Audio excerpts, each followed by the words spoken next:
नमस्कार, सत श्री अकाल, आदाब दोस्तों। क्राइम स्टोरीज की दुनिया में आपका स्वागत है। ये कहानी है नोएडा की एक 61 साल की वकील रेनू हत्याकांड की।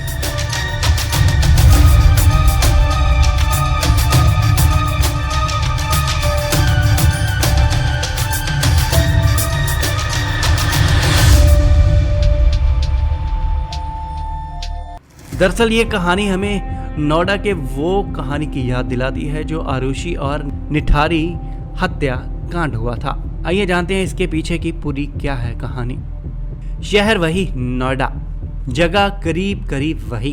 पहले सेक्टर 31 की वो कोठी नंबर डी जहां निठारी कांड साल 2006, फिर सेक्टर 25 जलवायु विहार साल 2008 और अब सेक्टर 30 साल 2023, यानी कि 15 से 17 साल का लंबा वक्त। लेकिन इन सभी हत्याकांड के पीछे एक बात तो जरूर कॉमन है, वो है एक ही गलती जो कि हर बार वही दोहराई गई। कातिल आसपास ही होता है लेकिन उसकी तलाश देश के कोने कोने में की जाती है। जैसे कि 2006 की घटना में निठारी कांड, जहां सेक्टर 31 कोठी नंबर D5 निठारी से लापता 17 बच्चे और 2 लड़कियों की बेरहमी से हत्या कर दी गई थी। कातिल उसी D5 कोठी के अंदर छिपा हुआ था, लेकिन उस तक पहुंचने में पुलिस ने 2 साल से भी ज्यादा का वक्त लगा दिया। अब उसी निठारी सेक्टर 31 से महज 1 किलोमीटर के दायरे में नोएडा सेक्टर 25 जलवायु विहार साल 2008 आरुषि मर्डर केस। 15 मई 2008 की वो रात आरुषि का कत्ल हुआ और शक नौकर हेमराज पर गया। अब नौकर की तलाश में पूरे 24 घंटे से ज्यादा का वक्त हो चुका था और इसके बीच नोएडा पुलिस नेपाल तक भी पहुंच गई। लेकिन अगले दिन वही नौकर हेमराज खुद डॉक्टर तलवार की घर की छत के ऊपर मरा हुआ पाया गया। उसी छत के दरवाजे पर एक ताला भी लगा हुआ था, लेकिन तब तक इसी नोएडा पुलिस ने उस ताले को तोड़कर छत की जांच करना नागवार समझा। ये गलती थी। अब दोनों केसों के बीच 15 से 17 साल का वक्त गुजर चुका है। तमाम हाईटेक टेक्निक से लैस पुलिस, खोजी कुत्ते तक पुलिस की टीम में आते हैं और सेक्टर 31 निठारी और सेक्टर 25 जलवायु विहार में 5 से 60 मिनट के दायरे में ही सेक्टर 30 इलाके में कोठी नंबर 40, इसमें जानी मानी वकील रेनू सिन्हा का कत्ल हो जाता है। लाश ग्राउंड फ्लोर के बाथरूम में मिली। शक पति पर जाता है, लेकिन उसी पति की तलाश में पुलिस ने पूरे 8 घंटे तक लगा दिए। लुकआउट नोटिस भी जारी कर दिया, लेकिन कातिल वहीं आसपास था और दिल्ली पुलिस एयरपोर्ट तक पहुंच गई। नोएडा पुलिस का डॉग स्क्वाड भी उस कातिल को सूंघ नहीं पाया। कातिल ज्यादा से ज्यादा 2 मीटर की दूरी पर ही छिपा हुआ था, पर गलती फिर से वही हुई। कातिल आसपास ही रहा, लेकिन उसे तलाशने में बहुत देर लगा दी। वो तो गनीमत रही कि इस हाई प्रोफाइल केस में पुलिस से लगातार सवाल जवाब होते रहे और पुलिस की एक टुकड़ी कोठी के आसपास तैनात रही, वरना कातिल तो फरार हो चुका होता। लेकिन निठारी और आरुषि हत्याकांड से अलग इस केस में यही गनीमत रही कि कातिल 8 घंटे के अंदर अंदर पुलिस के हत्थे चढ़ गया। आखिर क्या है नोएडा में हाई कोर्ट की वकील रेनू सिन्हा के कत्ल की पूरी कहानी, आइए जानते हैं। दोस्तों, ये कहानी उतनी ही खौफनाक है जितनी होनी चाहिए। आखिर तक इसे जरूर सुने। नोएडा सेक्टर 30 में मौजूद कोठी नंबर D40, इस कोठी में रहने वाली हाई कोर्ट की वकील रेनू सिन्हा पिछले 2 दिनों से फोन नहीं उठा रही थी।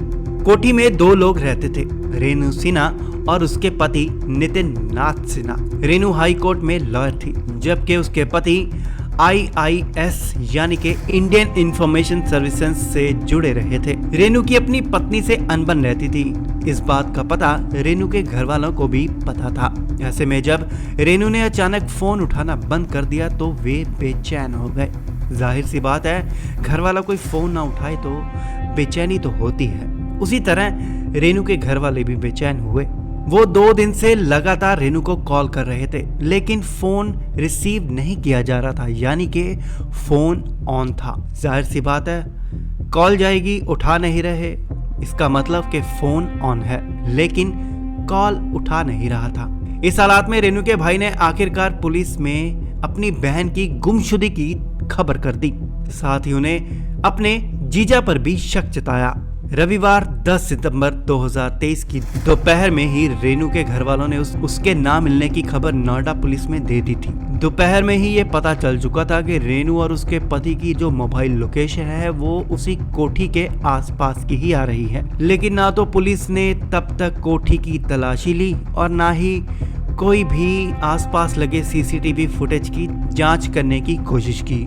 इस बीच घर वालों ने पुलिस के ऊपर पूरा प्रेशर डाल रहा था कि आखिर जांच तेजी से की जाए। शाम के करीब 7 बजे पहली बार पुलिस मौके पर पहुंची, यानी कि D40 पर पुलिस पहुंची और देखा कि कोठी के दोनों तरफ ताला लगा हुआ है। रेनू का परिवार ताला तोड़ने की फरियाद करता है। रेनू के घर वालों ने पुलिस को ताला तोड़ने को कहा, लेकिन पुलिस वही टाल मटोल करती रही। इतना सब होने के बाद आखिरकार पुलिस ताला तोड़ने को राजी हो गई। लेकिन दिक्कत तो ये आ गई भाई साहब, पुलिस के पास ताला तोड़ने का कोई सामान भी नहीं था। आखिरकार घर वालों ने इधर उधर से सामान इकट्ठा किया और पुलिस को दिया। ऐसा तब हुआ जब मौके पर आला अधिकारी मौजूद थे, यानी कि इलाके के ASHO, ACP और DCP वहीं पर खड़े थे। आखिरकार करीब 2 घंटे की मुशक्कत के बाद ताला तोड़ा गया। आपको बता दें कि ठीक 15 साल बाद सेक्टर 30 में जो महज 4 से 5 मिनट की दूरी पर जलवायु विहार है, आरुषि केस में भी ऐसी ही एक गलती हुई थी। आरुषि मर्डर केस, जिस शक पर कातिल महराज की तलाश हो रही थी, उसकी लाश छत पर थी और छत पर ताला लगा हुआ था, लेकिन उस ताले की चाबी नहीं मिल रही थी, तो पुलिस ने उसको तोड़ने का सोचा ही नहीं। परंतु 15 साल बाद इस घटना को घर वालों की जिद से पुलिस ने 2 घंटे बाद ताला तोड़ा। जब ताला तोड़ा गया तो इसके बाद सामने आया वो मंजर जो बेहद डरावना था। कोठी में दाखिल होने के बाद रेनू की लाश मिल गई, लेकिन तब भी पुलिस ने ठीक से कोठी की तलाशी नहीं ली, जबकि उस वक्त भी रेनू की लाश अंदर बाथरूम में पड़ी हुई थी। 61 साल की रेनू के सिर और कान में खून बह रहा था और जिस्म के कई हिस्सों पर चोट के निशान भी पाए गए। अब पुलिस ने पूरी कोठी की तलाशी लेने की शुरुआत की। घर का सारा सामान एकदम सही था, यानी कि लूटपाट और डकैती की कोई बात ही नहीं थी। लेकिन हैरानी भरे तरीके से रेनू का पति नितिन फरार था। तब पुलिस ने कोठी की तलाशी तो ली, लेकिन नितिन का कुछ भी पता न चला, जबकि नितिन का मोबाइल उसी कोठी के आसपास की लोकेशन दिखा रहा था। आखिरकार रात 12 बजे पुलिस दोबारा और सही मायने में हरकत में आई।